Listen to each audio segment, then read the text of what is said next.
ci ay affaires yi ñu leen dénk il y a des manquements et les gens ont également le droit de le dire et à mon avis il faut quand même que les jeunes se mobilisent qu'ils se battent pour que yooyu du fi am parce que quand même il y a un héritage en termes de lutte au Sénégal hein. Il ne faut pas que cette jeunesse reste les bras croisés en disant dëkku jàmm la on est d'accord mais jàmm dañ koy doxal ci réew par un comportement par le respect de ce qui est dit dans les textes par l'application de la loi et de manière très équitable si aujourd'hui je m'excuse si aujourd'hui nit doit faire arrêter pour cette affaire-là pour le live qu'il a fait des gens Penda Ba a dit nañu rey wolof yi elle est où des députés ont dit nañu rey tel homme politique ils n'ont pas été inquiétés c'est ce qui nous amène à dire que effectivement on est dans juste même bu ñu amee justice même bu ñu jàppee ne justice mooy sooklu démocratie mooy ndëgal laayu réew jàpp nañ ni effectivement tëddewul njaaxaanaay parce que Samba mën na def lu ko neex dara du ko ci fekk on le protège mais Demba mënul def lu ko neex est-ce qu'on reproche à Nit Doff son appartenance à Pastef il a le droit comme Red Black et rappeur du pouvoir.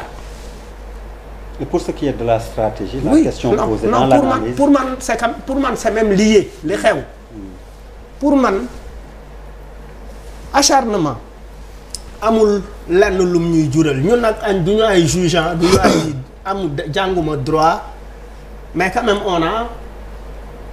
on peut apprécier les éléments que nous avons sur la place publique on peut apprécier la sortie du docteur on peut apprécier effectivement les différentes personnes qui ont été citées on peut apprécier des audios etc.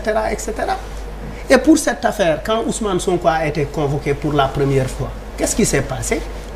On a eu 14 morts on a eu des biens qui ont été saccagés ay magasins wu jàmbur lu mel ni ay Auchan lu mel ni ay leneen ak leneen on a eu des Sénégalais anonymes qui sont morts on a eu effectivement ay leneen ak leneen ñu ci perte seen business donc bu ñuy apprécier benn situation dañuy xool est-ce que lii fii ñu jëm ni en termes de conséquences lan lay indil réew mi est-ce qu'on le fait pour montrer que l'État est très très fort est-ce qu'on le fait parce que effectivement c'est pour effectivement justifier parce que il y a quelque chose qui a été engagé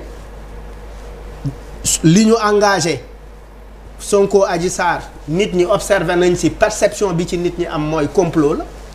ñu ñan. mais majoritairement. da ngay def sondage. non.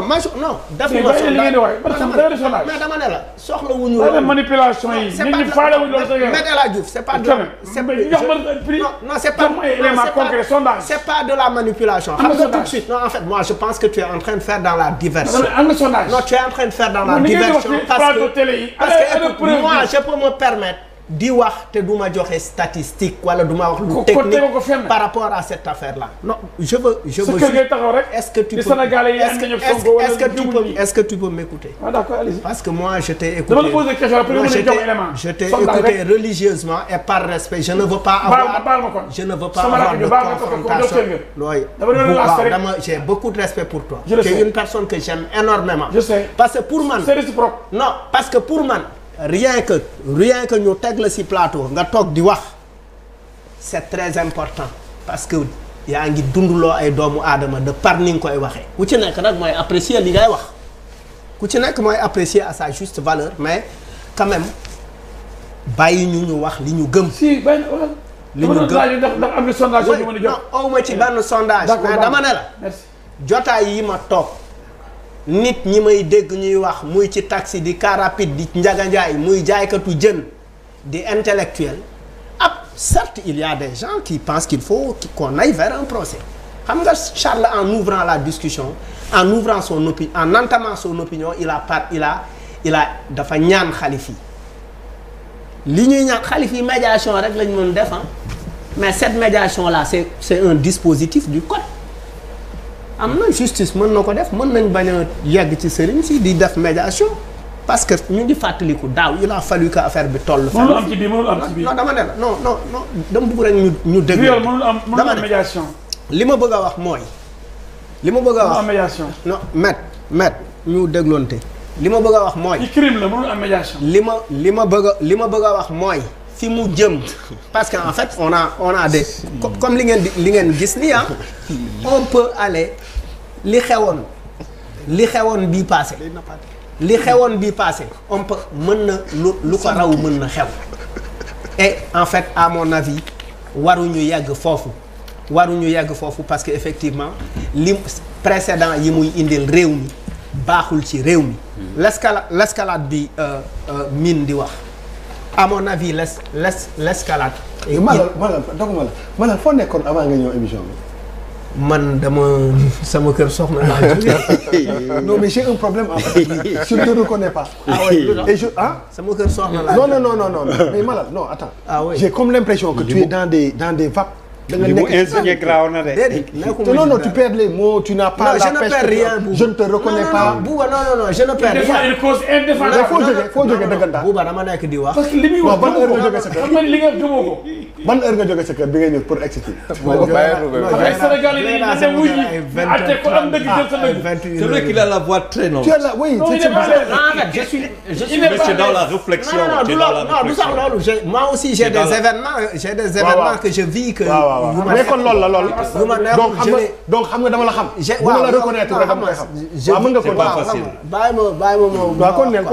mais dama ne c'est-à-dire ku fekkee li xewoon ci mbedd mi waxuma nga toog sa télé di ko seetaana ku fekkee ak ku xam boy yi ils n'ont pas de travail.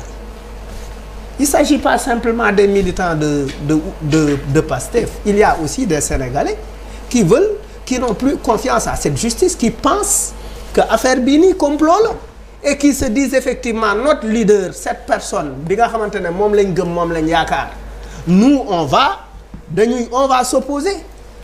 Loolu c'est une donnée à prendre en compte et c'est très très important.